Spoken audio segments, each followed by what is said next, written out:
I call the meeting of the Measure G Oversight Committee to order. Lauren, could we have a roll call, please? Committee Member Sabano? Committee Member Lyman? Committee Member Oak? Yes. Thank you.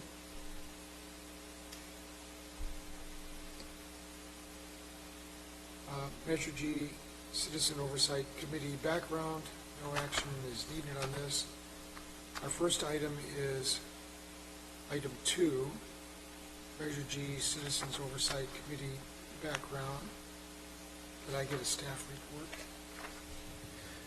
Thank you, Chair, members of the committee. So I'll keep it fairly brief because I think we all know why we're here tonight. So the Measure G is a Katati Essential Services measure. It was approved by voters in June of 2014.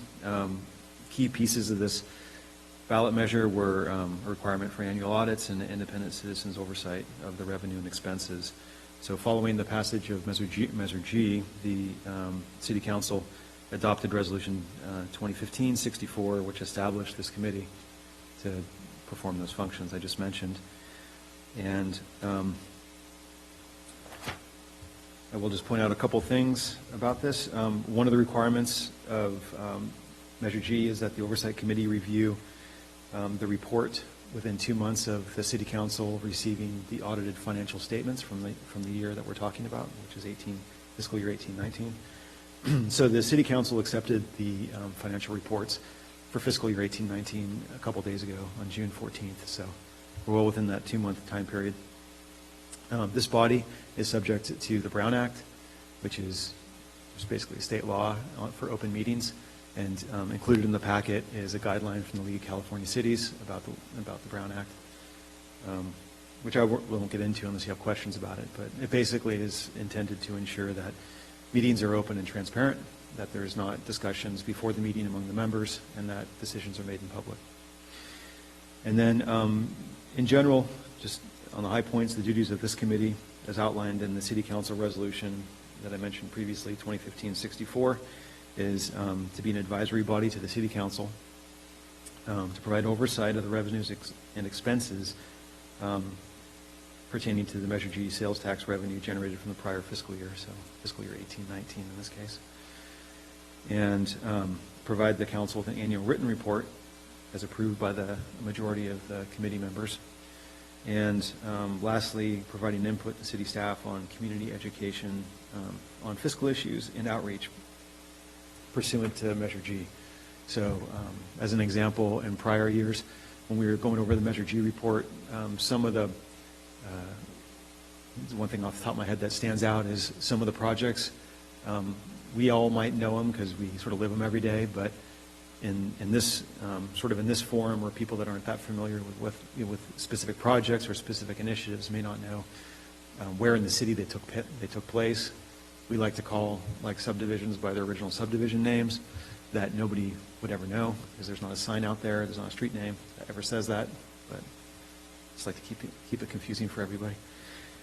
So you notice like that's just one thing as an example that you see now in all the Measure G reports. Not only do we list the projects, but we show on a map in the report itself where those projects were. So everyone knows what we're talking about. And it's not just us. Yeah. And, ultimately these are intended to be public documents and, used by not only us in this room, but, anyone in the community that wants to know what the sales tax went for in the prior year. So with that, just a high-level overview of the committee and the committee's duties. I'd be happy to answer any questions about that.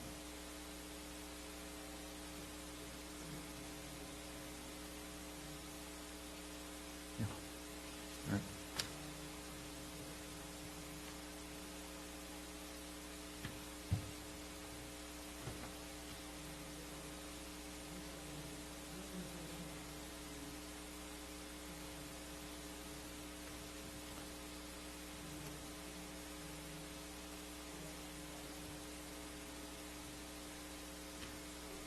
Change this in some way. We have a rotation right now. Chair, do we want to keep that, or do we want to come up with another way of doing this?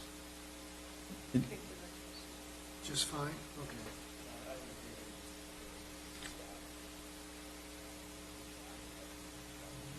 Yeah, Yeah, it's fine, yeah. Right now, the chair just follows the mayor, whoever the council person was that appointed the committee member.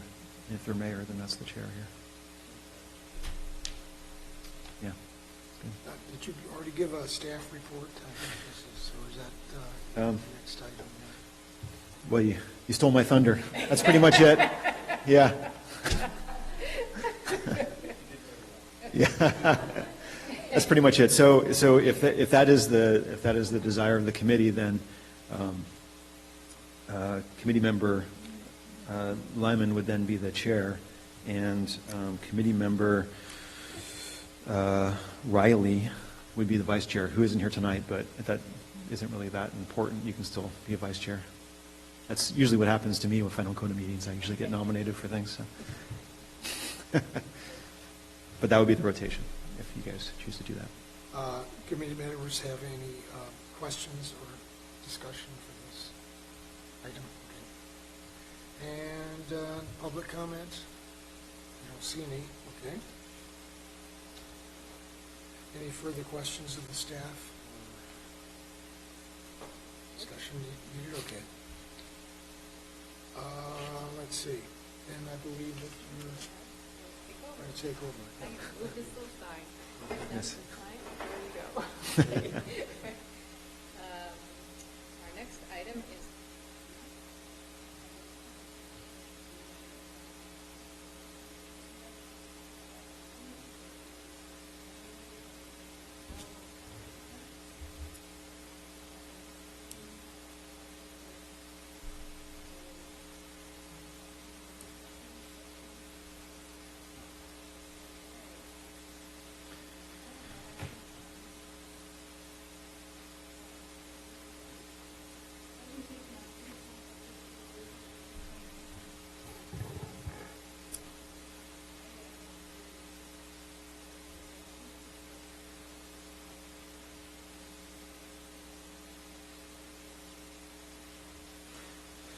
All right, thank you, Chair, committee members. So, again, this is it was actually a great suggestion. It was input on a prior year that it's easier to understand when we actually get to the Measure G report, the next item after this.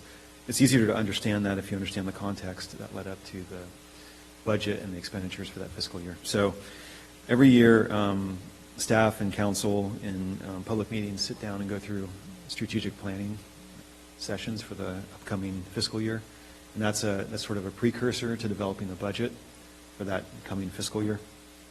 So for fiscal year 18-19, we have a summary of the council's goals and objectives, as well as some of the strategic planning focus. So I'll start with it's on page 75 of the packet. I'll start with the 2018-2019 goals and objectives. So at a high level, there was 4 goals. There's many objectives under each goal, but sort of generally speaking, goal 1 is ensuring the long-term vitality of the city. And the focus of this really is fiscal sustainability to provide the services and infrastructure that the community wants. I can kind of boil all that down into, that's generally the intent of that goal. The second goal is to provide core services consistent with standard community service levels. And here, where this can kind of be distilled down to focusing on improved core services that cities should provide. So things like safety, infrastructure, those types of things, making sure that we do the best job we can in those sort of core areas that cities really should focus on. Because that's our goal. So whenever issues come up through the year, like they always do, that's sort of the compass, for deciding what are priorities and what are not, is making sure that we focus on the core stuff first, and then to the extent that we have capacity, we do other things. Goal 3, pursue opportunities to increase efficiencies of city operations. And so this is just a perpetual thing. We're always looking for more efficient ways to deliver the same or better services, or do things in a better way, provide services more conveniently to people. That's something that's a theme that you'll hear more about, but more like online services, just being more available for people in the ways that they want to receive the services, because people's, not everyone works in the same way that people traditionally worked. So their hours are different, and it's not always easy to come down during business hours. And so we're always looking for different ways to do things. And then finally, goal 4, community engagement. So it's really focusing on keeping regular communication with the community so that A, they're aware of what the city's doing, so they just know what's going on. And then B, for us, just making sure that, we engage regularly with people, and, so that we know what their concerns are, what their issues are, and then we can sort of build that into our thinking as we're responding to things or developing new budgets or new fiscal, strategic planning goals for the following year. So that's the high level. And then in talking with the council, really they kind of sort of further encapsulated that to be, economic development, customer service, and outreach and communication being some of the key goals. Now I'm on packet page 76 for following along. And this is at a high level broken down by departments. And in a lot of ways, the departments overlap each other, so they work jointly on some of these things. But to the extent that the project was led by a certain department, it falls into that departmental category. So and I'm not going to read all these, but feel free to ask questions about any of them. But I'll just give you some highlights. And we'll get into it more, too, with the report. So for the city manager and recreation, public outreach was continuing to be a high priority. So, for example, like we just turned on a cable channel recently where you have new social media platforms we're always working on. We just recently started YouTube, and so we're always looking for new ways, just like people want to interact with the city in different ways, they also have different ways of receiving information. Some people like to read the thing that comes in the newsletter that comes in the utility bill. They think that's the kind of feels easiest for them to take information in that way. Other people, especially younger people, like to look at social media, and they don't want to look at printed things that much. So it's really trying to make sure that everyone is in the loop on what's going on. So if they want to know, the information is available to them. So we're always looking for new ways to do that. Financial reporting improvements, so that's just more of an internal thing initially, but that's going to continue to evolve into external stuff, which Angela will talk a little bit more about. We redid our citywide filing system, and that's electronic filing. We used to mostly have paper filing. We moved to a almost entirely electronic filing system, so the initial stage of that, which we're still finishing up right now, is really making sure that all of our new workflows and new processes are in this electronic system, and then eventually the plan is to be able to stand it up externally so that if someone wants to look for records, like someone from the public, they can look up contracts or look up whatever they want. And then finally, I think the last thing in this sort of department that is worth talking about is the Veranda Flighty Ranch startup. So that we have a nonprofit there that's now running the farm, and so just starting that, and that's continuing to build momentum, but it started in this fiscal year. For administrative services, I'll just say that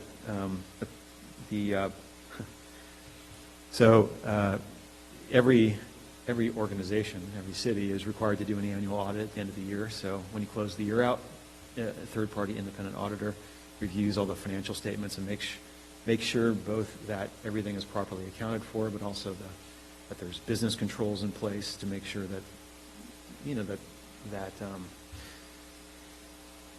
there's no risk of financial mismanagement, that kind of thing, right? So historically, we've done the basic financial audit. More recently, if you look under administrative services, this thing called a CAFR. It's a comprehensive annual financial report. That's a basic financial statement, and then it's wrapped around that is a whole bunch of other information about the city. So if you want to know anything about anything to do with the finances of the city, it's all in the CAFR. And it's the gold standard in terms of financial reporting. And there should be a copy up there for everyone. If you have trouble sleeping one night and you want to look through that thing, there's a lot there, but it's from a financial reporting standpoint, it was important for us to get to that just for transparency, it's all there. If anyone ever wants to know, that's what's going on. So the PAFR, right next to it on that same bullet, is called a Popular Annual Financial Report. And that is, basically it's the report to the community. It's a small one. It's the other one that you see there. So this is really taking all the salient high points of this. Like if you had a little elevator speech and you wanted to kind of know like what really matters, what's relevant, what's the most relevant things from this large document, that's all here in the PAFR. And so we do that too because even though the CAFR is very complete, there's still a lot of accounting jargon in it. And so this is an attempt to really try to distill it down to the most relevant things, but also try to describe it in more plain English so that it's more accessible to people that aren't accountants and just may want to casually look at what's going on financially with the city. And then the other things I'll just touch on with admin services, and they are kind of blending into the next fiscal year, but moving into utility paperless billing and business licenses, renewals online, and other services online. So that was part of the focus in this fiscal year. Under community development, they finished the wayfinding program design. So this spring, you'll start to see some of the directional signage going out, actually being installed. So it's a long time coming, but it's going to be nice to have it out there. We started our economic development. This is completion of the ED strategy. That's economic development strategy. That's what that acronym means.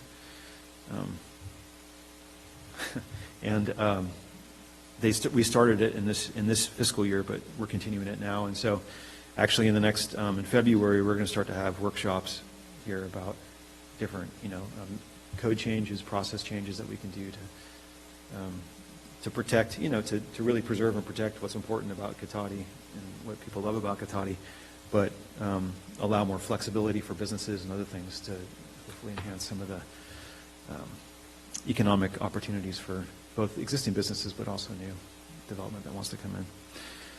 And then ADU is accessory dwelling unit. It's like granny units. So there's been a lot of state law changes around that. There's a housing crisis in the state, as you've probably heard. So one of the many kind of never-ending landslide of legislation coming from Sacramento regarding housing, a lot of it has to do with accessory dwelling units. So we're updating our codes to align it with the state and also have discussions about those areas where we still have discretion over what that looks like, how it's built. And then, of course, there was quite a few development projects that were happening that took up their time, and then other support stuff, which feel free to ask me any questions about that. It's kind of a long list on this. And then Public Works, so the big projects there are the P1 sewer, the aptly named P1 sewer. So that's the sewer line that went under Highway 116 and down Redwood Drive in front of Lowe's. That was a key piece of infrastructure for our downtown area, but also to deal with some existing capacity issues. Right now we have prior to this project, we had just a single sewer line coming down, essentially the Laguna to Santa Rosa. And so there's only one sewer line that served that whole part of town, and it crossed under the freeway there. So it was a risk both in terms of it was the only crossing point for our wastewater, which goes to this treatment on the west side out in the Laguna area. But also during wet weathers, during storms, it would become pretty full because you get rainwater infiltration and some inflow. And so it was already surcharging in its existing condition. So this pipeline does both. It relieves that surcharging, so it doesn't, you don't have wastewater backing up, essentially filling the manholes up. And if it gets really bad, it actually would come out. I mean, it never happened to us, but that's why we did this project, to get ahead of that. Because if you don't deal with problems like this, then it can gradually get worse, or you get a blockage or something, and then it just pops out of that manhole. And we try to keep the sewage in the pipes. It's kind of the general philosophy there. So it did that, and it also just allows for sort of the general plan development of our downtown. And then also just a lot of paving work. So the 2018-19 paving restoration project, that was a lot of new paving in the L section of Cotati, behind the Olivers. You saw more this year, but from this particular year was mostly behind Olivers that paving happened. And then East Cotati Avenue, that's in front of Sunflower Park. The design was done during this fiscal year. Obviously, it was paved just recently, but the design was completed here. And then on the police side of things, updating our emergency operations plan, and then just a lot of new community outreach. Besides the National Night Out and the Coffee with a Cop, and also the Parent Project they were doing for at-risk youth. We also have been doing like HOA visits and just talking to them about, what's going on at the city. These patrol beats, they're really, they're beats in the sense, they're not beats in the sense that an officer is full-time in a certain part of the city, but they're beats in the sense that an officer has sort of a lead responsibility for a certain area so that they get knowledgeable about the issues in certain parts of town, and then they have community meetings with people in those areas. Just to make sure that if people have concerns, they know kind of who the lead person is for their area, and they can hopefully address issues that way. And so I think that's sort of the high points, and we'll get into some more detail when we get into the report here in a minute, but that was really what the council was thinking about going into the budgeting process before we started the fiscal year. And so those are where the priorities were at the start of the year. So if you have any questions, I'd be happy to answer them. No?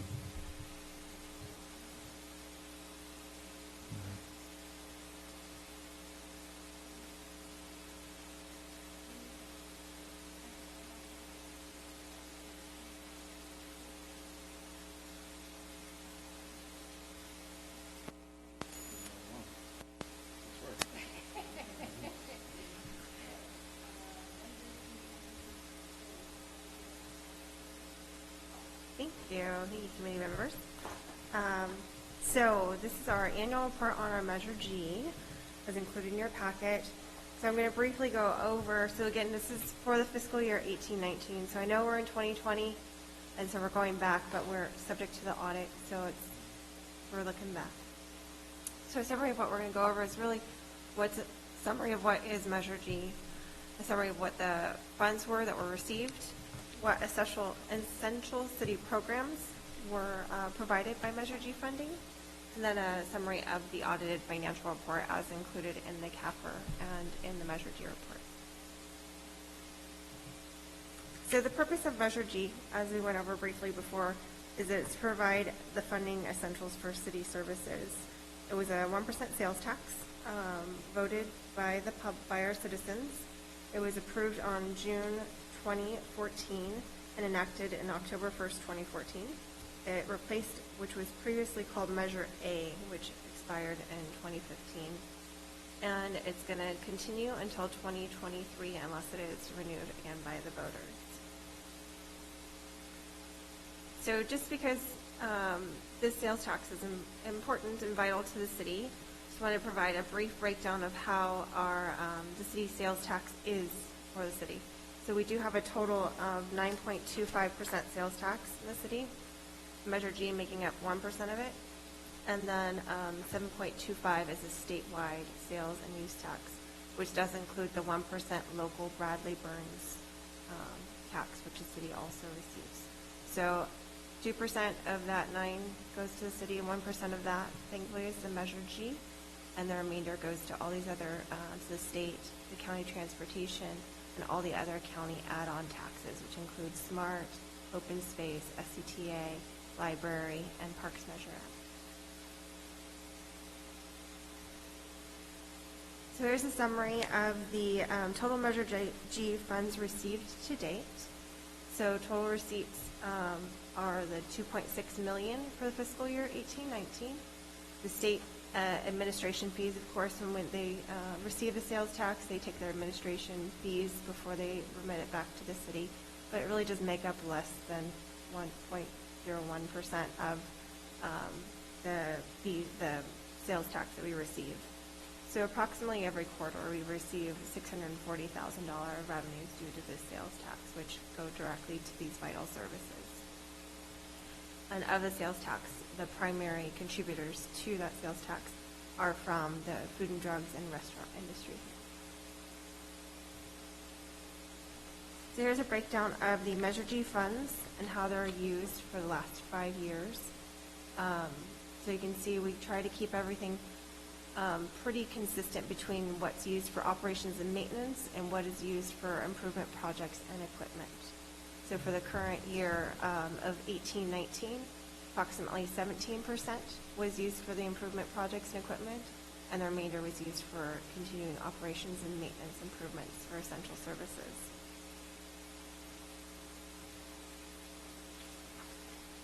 That's further broken down for the total uses. So we see them in those two pieces where it's capital versus operations, but we also have the different programs that are used for, which includes the public safety, streets, sidewalks, and storm drains, the landscape, public building programs, and the recreation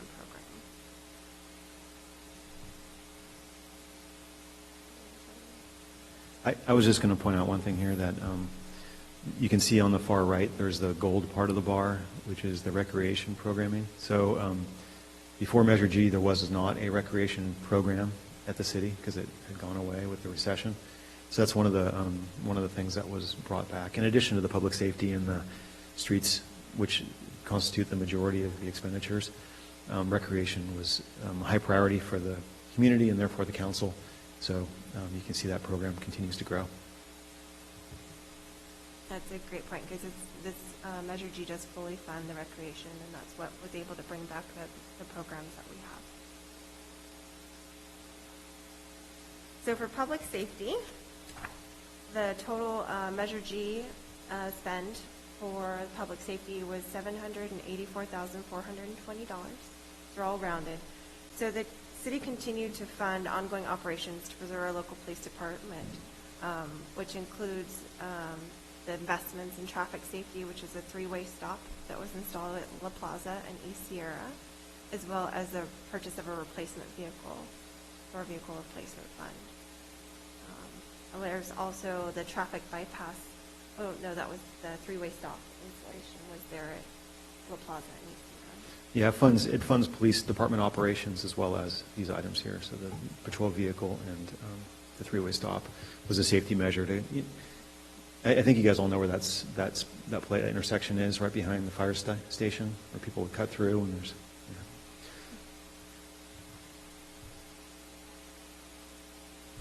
So in a cross-section with that, the streets improvement, so that we have the public safety, the streets improvement with the 3-way stop, but we actually have streets improvements, which was a total of $834,890 for the fiscal year.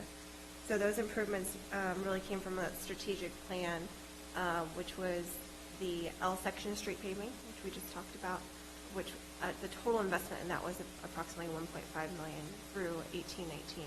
The Measure G really contributed to that. The design, which was the L section that was completed the construction, as well as the design for the next year that completed the rest of the project, as well as the design and pre-construction of that East Cali Avenue paving projects, which included the sidewalks here in front of Sunflower Park. And that was we were able to, with Measure G funds, leverage $675,000 worth of grants to help pay for that project, so the paving and the sidewalk improvements. It also continued up to the top, the ongoing operations, including a civil engineer and the enhanced traffic signal and street light landscape maintenance, which is done through Public Works and other consultants. Continuing on this streets, sidewalk, and storm drains, we were able to get the 5-year capital improvement plan drafted, and we're getting that all wrapped up and hopefully going to council. But we did significant work on it during the year so that we have a plan going forward for continuing maintenance of our capital infrastructure, as well as we designed the school street pathway on Richardson's, which is also going to be a grant project where we can have some grant matching funds due to the ability to use and leverage Measure G, and implement the study on trash impacts to our stormwater system project as well. I will just add, it's just kind of a funny side note. So the trash impacts, it's a new stormwater permit that cities have to get, and trash is one of one of the things that we have to study. So there's something called total maximum daily load, TMDLs, and there's a TMDL for trash, right? So the total maximum daily load of trash that you can discharge into creeks, essentially, right, into your storm drain system. And it's kind of a new thing up here, you know. When they first started implementing these stricter stormwater regulations, the trash thing was mostly a LA problem, like Los Angeles problem. So the LA River, if you know, it's basically just a large concrete culvert. It's not really much of a river anymore. And they used to have a shopping cart problem, you know. So they developed like a shopping cart loading, you know, like how many shopping carts you can have in your rivers before it becomes a pollution problem. So anyway, Public Works, you know, works on this, and it's a permit requirement, and you know, we try to take it. I mean, we do take it seriously, but the backstory is pretty, at least for me, is pretty funny. At least I think it's funny. I don't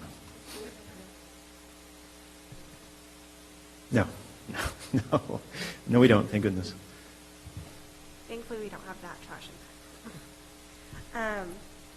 So that's our street sidewalks contributions from Measure G. Our park and landscape for fiscal year 18-19 was a total amount of expenditures of $438,921. This funded, of course, ongoing operations to keep our parks clean, the restrooms tidy, and make sure that everything's maintained, which was the cost of a full-time maintenance worker. We completed construction on the citywide lighting project, which was fantastic. It's great driving down across the park and not wondering what's in there, who's in there. You can see all the way through it and feel safe and secure. But that continued on past La Plaza and included other, the crossways at McGinnis Pathway as well. So it's nice being able to walk around those areas and have it well lit. We continued public workshops and doing the public parks master plan, which is going to be incorporated into that 5-year capital improvement project plan, as well as removed 2 diseased and unsafe pine trees that were at Sunflower Park. So there are some significantly large trees there at Sunflower Park that were diseased and needed to get removed, and we leveraged Measure G to get that done.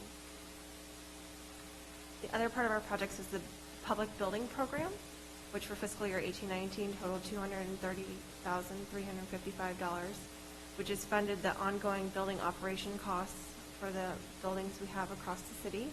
We continue to fund an inspection services and code enforcement code enforcement, funded maintenance and repairs of our buildings and equipment, and replaced a non-functioning HVAC system for a large part of City Hall. So it's nice being warm in here tonight, having a functioning HVAC, all because of Measure G. And last, of course, but not least, the recreation, which everyone loves. But for fiscal year, Measure G was able to bring us this recreation program for $256,079, which funds a full-time recreation manager, a recreation and facilities coordinator, as well as all of their seasonal staff that come on to run the projects and programs and summer camps and farm stirs, and the list goes on and on and on. Is included in the report. Their section of what they do, you know, with these funds is fantastic. They redesigned an activity guide for both the spring, summer, and fall, winter programs that are here in Cotati, because now that we have so many programs, it's great to have an activity guide to brag about in the community. And they continue to fund services for all the supplies and all the support that was needed to grow these programs and events around the city. So that gets down to, okay, this is what was spent. This is what Measure G, this is the money that came in. 100% of it was spent on all these great programs for the city. And this was then, we accumulate all these expenses and we put them in a nice report and show them to our auditors, and he gets to judge whether this is materially correct. Is this really where the funds went? And that's where we get to our audited financial statements, which were issued to council just on Tuesday. They received them, got the auditor's report, management rep letter saying that there was, everything was financially sound. Basically no material misstatements, no adverse opinions between the auditor and management. So it was a very clean opinion. We were great to have Terry Creek as our auditor to be able to work with us, and he's been doing Measure G since it started, so he understands what it is and what it's about and its vitality to the city. And he is an independent third-party auditor. It's important to note. He is not in any way associated with the city. He's independent. And so included within this packet is the audited financial statements that are included in the CAFR as well as in the Measure G report. And this just identifies the same way the total operations and maintenance by those different programs as we summarized, and the capital improvement and equipment expenses that are for those same programs. So it organizes in a little bit different fashion, but it's a little bit more detailed so you can really see what programs and what function they were used. And again, the state administration fees, really a minimal amount, but it's included to make sure. And so that's the Measure G report in summary. If you have any questions, I'm glad to answer them.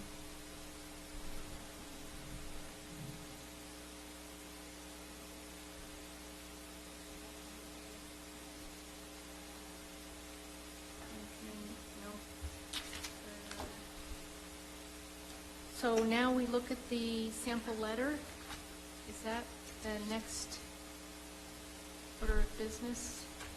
And sample letter is right here.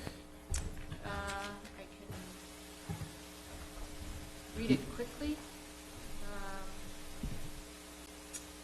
So the sample, oh, you have the sample letter? You have the sample letter. You have the sample letter? Okay. So have we all read it?